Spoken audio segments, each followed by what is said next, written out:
What is up, guys? Fucking hell, it's Darkside Sunday already. That's gone quick, hasn't it? Jesus, that week has disappeared faster than Scotty G on payday. But anyway, what's been happening on the dark side? Who's been calling who what? Who's a grass, who's a bacon? If you notice, like, all the best ones are locked up. Like Decy still in prison. What's been happening with him? I've not really been keeping up with current affairs with Decy. I know he's in prison for like hate speech. I think he's in HMP Hull. And one thing I will say is that I guarantee you he'll be going not guilty. It's never his fault. Like when he hit that woman copper, he says, oh, I just yawned and she ran into my fist. Or when he called that racial slur, oh no, I didn't. It weren't me. It was a troll. It's like, mate. But I suppose that's what it's like when you've got a borderline personality disorder. As his pad mate, I feel sorry for. Can you imagine that? Jesus Christ, it's the worst day of your life. You've just been remanded, you're in Hull prison.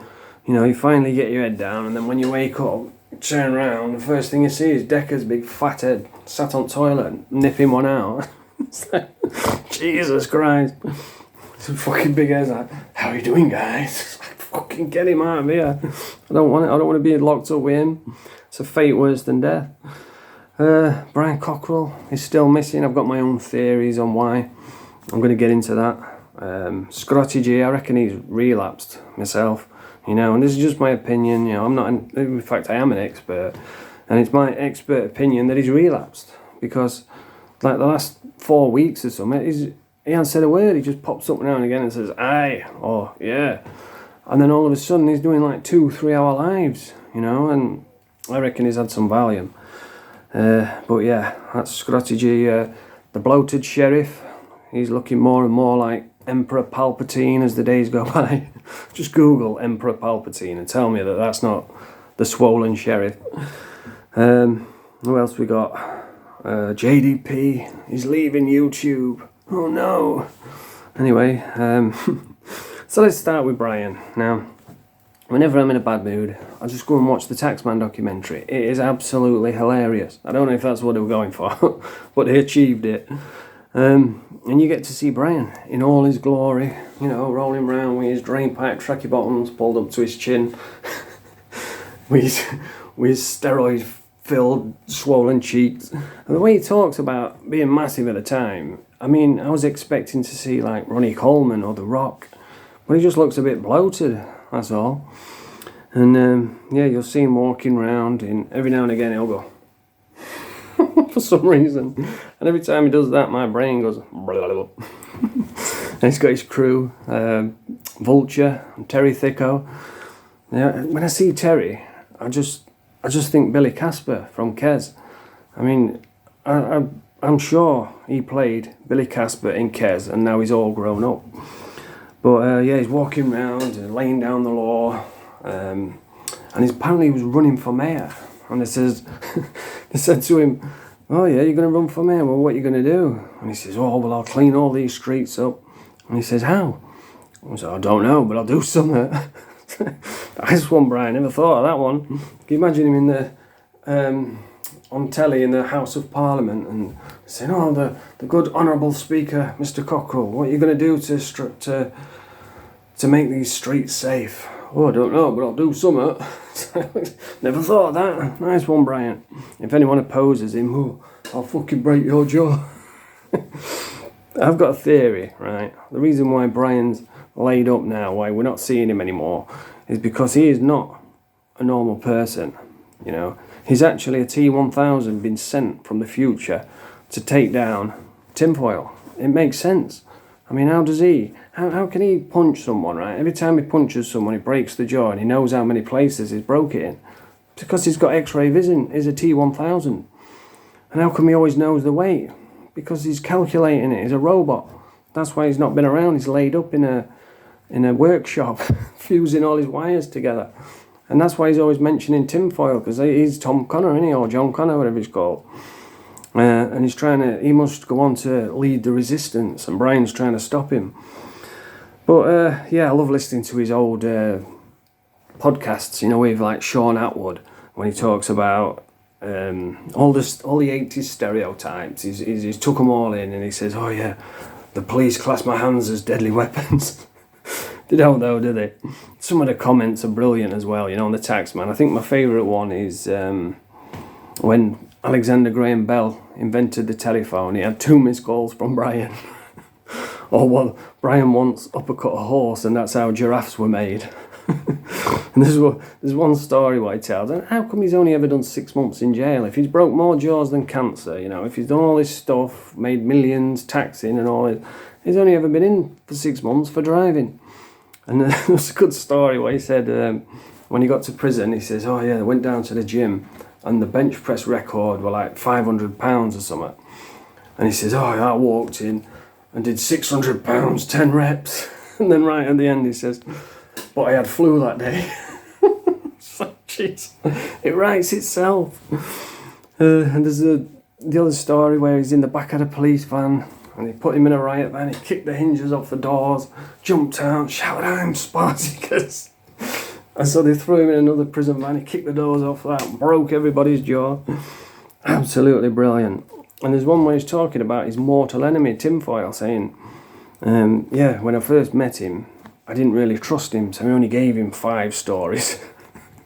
He says that then tinfoil went away, did a good job, his own words, he did a great job, so then he gave him 20 stories, the holy grail. It's like, fucking hell, what are you a story dealer? What is it, 3 for 50, 3 for 25, 4 for 50? Can you imagine him stood outside the school gates in a big overcoat, like, psst, I'm gonna buy some stories. It's good shit, it's good bullshit. Be careful though, don't listen to too many or else you'll overdose on bullshit.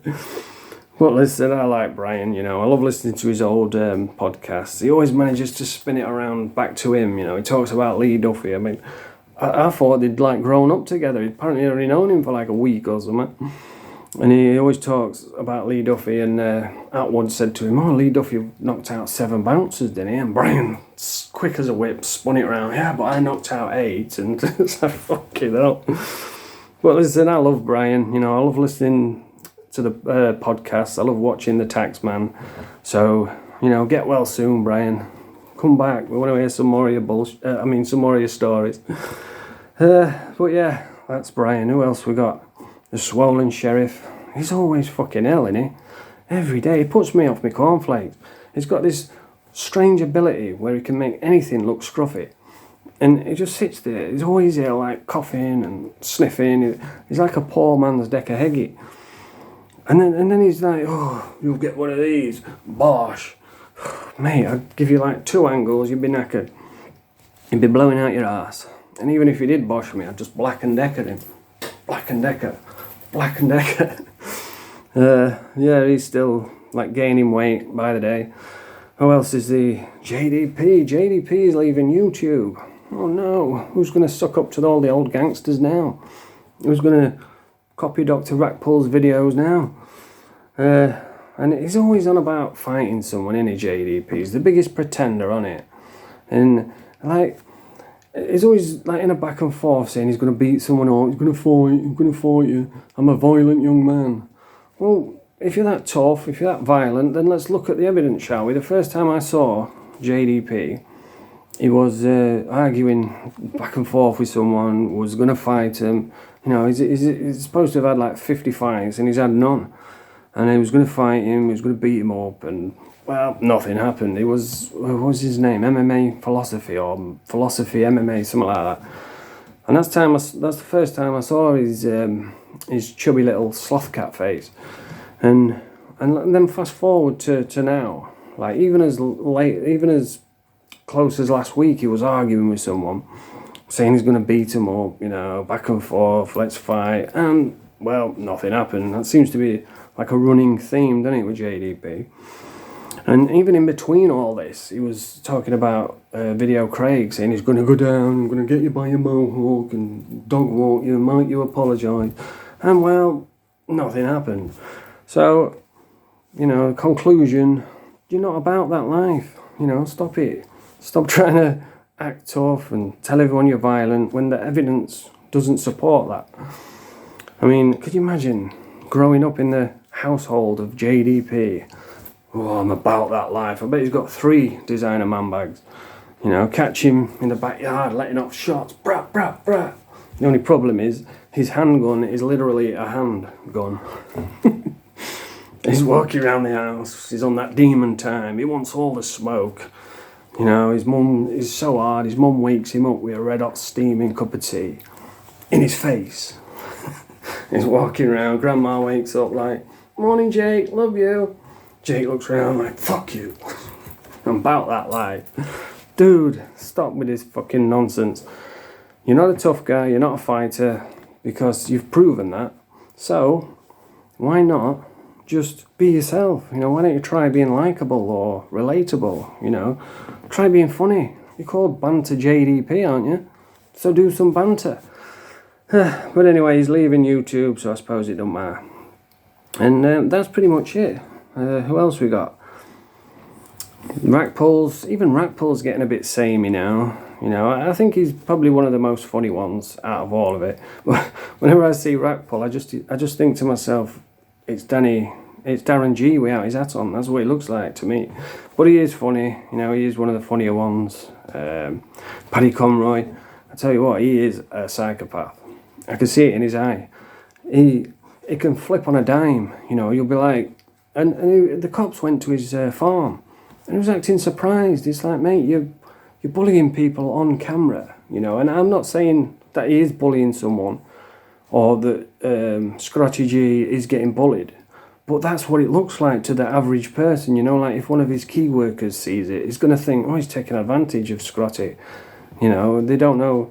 Just to the normal person, it does look like bullying. So they're going to see that and they're going to phone the police and say, well, we're worried about this guy. So you can't really act surprised when it happens, but he is a psychopath. I mean, he turns on a dime. You can see it in him. He's like, 1 minute he's like laughing and joking with Scotty, and then he's, woof, what, you think I'm bullying you, like? And I was like, fucking hell. You know, I wouldn't like to upset him. He's definitely a psychopath. But yeah, that's pretty much it for the dark side of YouTube for this Sunday. I'm thinking about doing a Christmas special, you know, like just like half an hour or something, and just go through the comments on the Taxman documentary, because I think that'd be hilarious. Some of them are brilliant, mate. So yeah, I think that'd be. Let me know in the comments if you think I should do that. And if you like this video, please press the thumbs up, subscribe to this channel. Bonjour, fromage frais.